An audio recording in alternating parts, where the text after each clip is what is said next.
Now, by some miracle, David and I have been traveling full time for 4.5 years so far, and we've been to 59 countries. We've absolutely loved our travel journey and plan on continuing it. Our big goal is to visit 100 countries and then permanently relocate to our favorite country. We are truly living a dream, and many people have told us that we're living their dream as well. But we have to be honest, there is a dark side of full-time travel. It's not always fun and easygoing. So in this video, we wanted to share our darkest travel moments, telling you the moments that scared us the most, the moments that annoyed us the most. So if long-term travel is on your bucket list, you're better informed about the trials and tribulations that you might face when you're on the road. Hopefully this can help you decide if full-time travel is right for you. All in this episode of Lucas World Travel.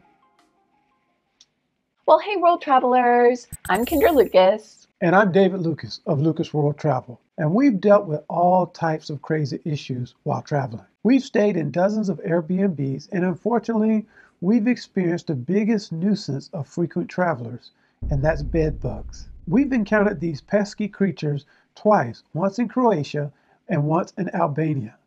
And what makes bed bugs so bad is the bites are so severe. They itch so much worse than a mosquito bite. Plus, they swell so much that you never forget them. Then you have the hassle of needing to drop everything and go to the laundromat and wash everything in hot water and dry everything on high heat before heading to a new accommodation. Then you have to fight with the accommodation to get your money back. Bed bugs are a big hassle on so many different levels, but it definitely isn't the worst problem we've encountered. Yes, our next travel nightmare might actually be the scariest one.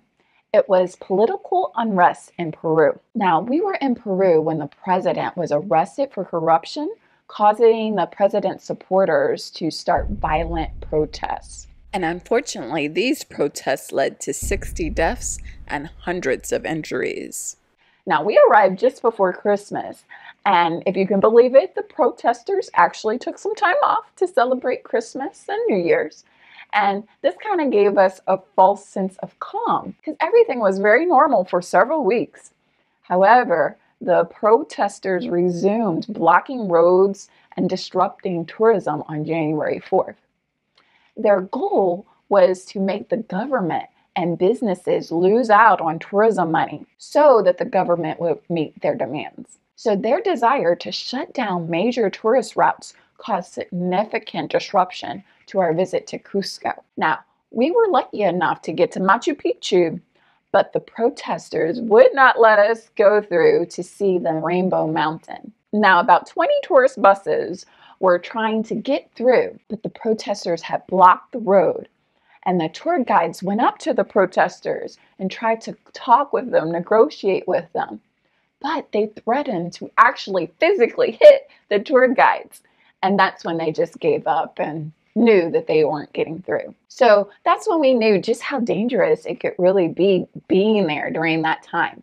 These protesters were willing to die for what they believed in, and you definitely don't want to be in the middle of that. After the Rainbow Mountain debacle, we just wanted to leave. So we scheduled to fly out the next day, but our flight got canceled because the protesters were threatening to attack the airport.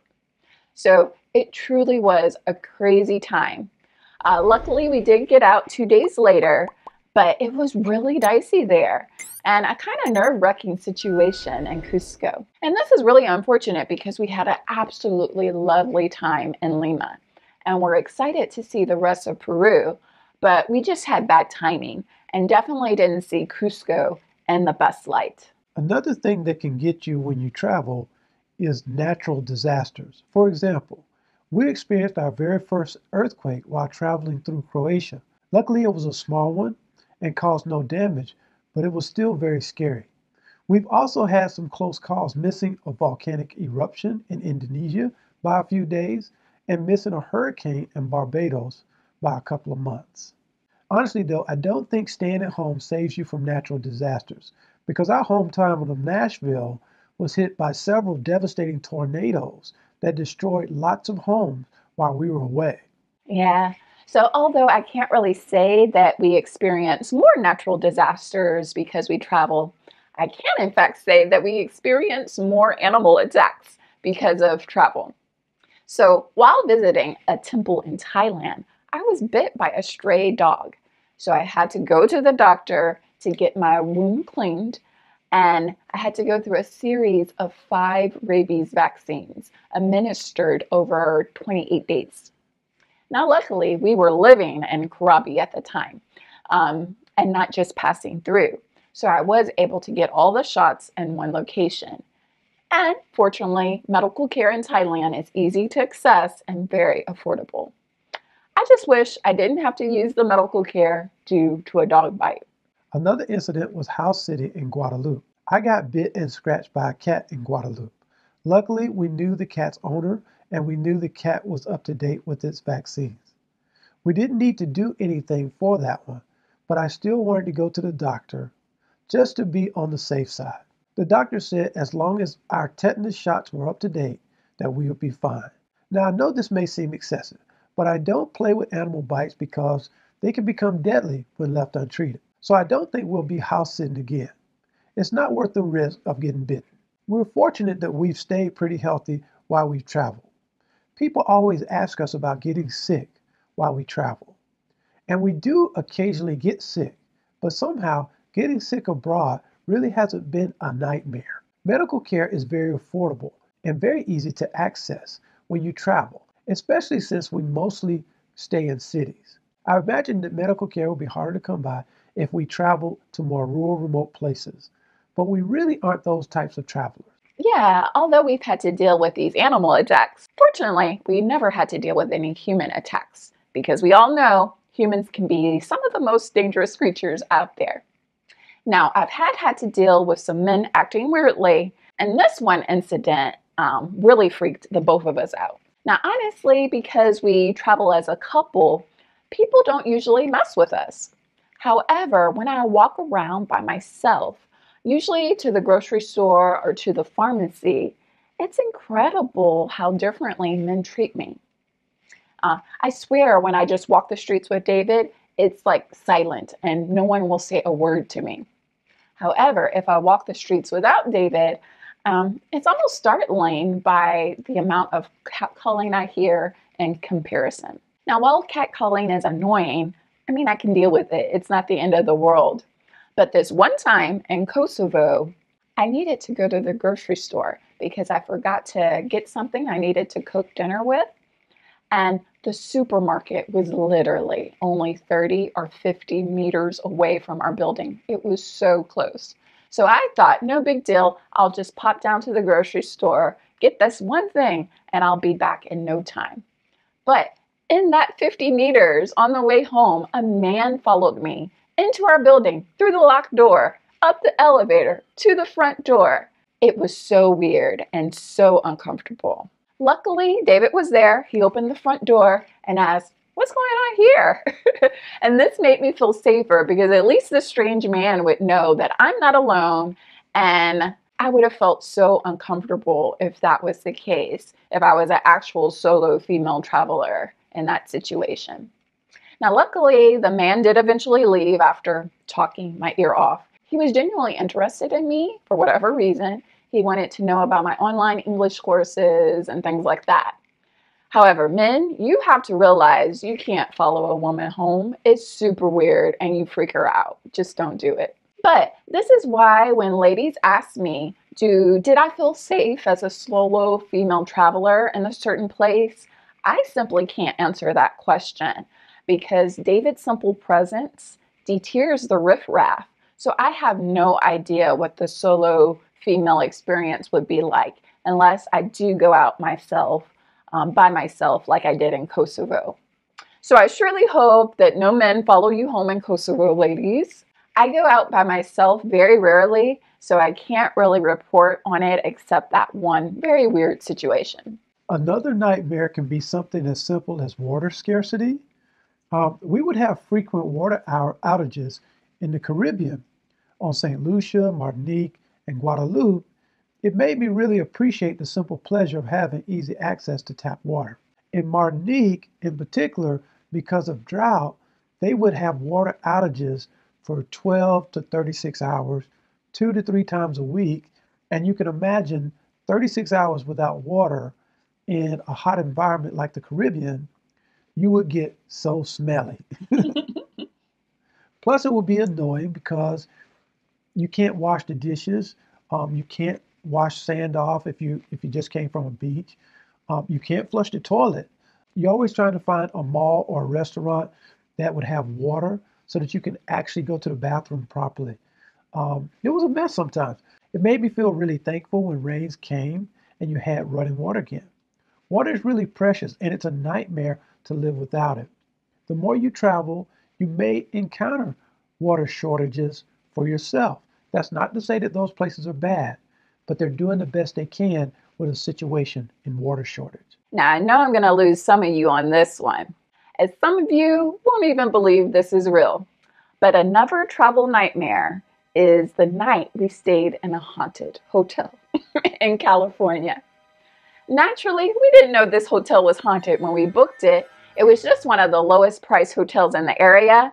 And after our road trip through several of the national parks in Arizona and Utah, it was just the perfect midpoint between Utah and our flight out of LAX the next day. So luckily, we were only in this room for one night, but this ghost was messing with the TV, turning it on, turning it off, randomly changing the channel throughout the night. We had no idea what type of message this ghost was trying to deliver to us, but we did not get back to sleep after that. We laid there anxiously waiting to see if this ghost would turn on the TV again, and it did. And while I can't say that you will encounter a ghost when you travel, I can guarantee 100% that you're going to have problems with your accommodations when you travel. We've dealt with washing machines that flooded and leaked into the apartment below us in Bosnia. We've dealt with the refrigerator going out in Guadeloupe and spent the day with the refrigerator repairman. You would think that if you rent a vacation property, you wouldn't have to worry about home maintenance issues, but they always come up. Also, if you travel through Eastern Europe in the winter, they don't heat their places sufficiently. So you might end up freezing in Serbia where they charge you extra for blankets, and fighting with your host in Bulgaria for a refund because they hid the remote of the heater in the cupboard, so you spent the night freezing. Not all hosts are nice, and not all hosts are competent. It's a nightmare that you either have to live with the issue or leave and fight the host for a refund. Sometimes you win the refund battle, and sometimes you don't.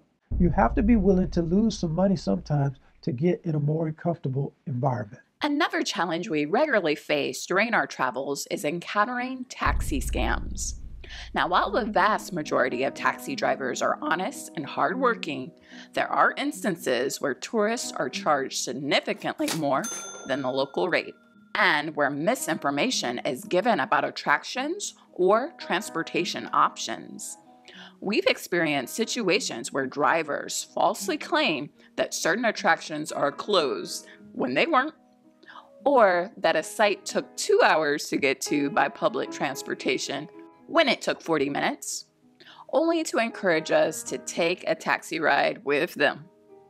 These situations can be frustrating, especially when you're trying to navigate unfamiliar places. But because of these experiences, sadly, we now almost always assume a taxi driver is lying when they're talking to us. That said, we found apps like Uber, Grab, and Bolt offer more transparency and reduce the likelihood of being overcharged, as prices are set in advance. We just hate that these taxi apps aren't available in all destinations, because otherwise using local taxis feels as lawless as the Wild West. And naturally, our biggest travel nightmare was the pandemic, and you already know why. All of our plans were canceled. We got refunded for most things, but not everything was refundable. So we did lose hundreds of dollars worth of travel expenses because of it. We were almost quarantined in Vietnam due to some lost in translation moments, and we barely caught the last flight out of Vietnam. We got stranded in Thailand because of the pandemic, But that actually was not a nightmare. That was actually a dream come true for us. But what's so interesting is that our full-time travel journey started with the nightmare of the pandemic, but it actually turned into a very sweet experience, which really taught me that just because you have to deal with some hellish experience, that it doesn't mean that it won't all work out for the best in the end. Despite these dark, creepy, and sometimes costly travel nightmares, full-time travel remains worth it for us. On this journey, we've learned invaluable lessons about the world and ourselves, learning to adapt and embrace new ways of life along the way. Ultimately, it's up to you to decide if the highs outweigh the lows, but for us, the adventure is absolutely worth it. But what about you? Do you have any travel nightmares? Please let us know in the comments below so we don't feel so alone in all the crazy experiences that we've had along the road. And subscribe for even more travel stories like this and for travel tips from all around the world. Until next time, check out this video on how to stay safe while you travel, because the first item on the list can be a real lifesaver. Okay, world travelers, thanks so much for watching, and we'll see you in the next one.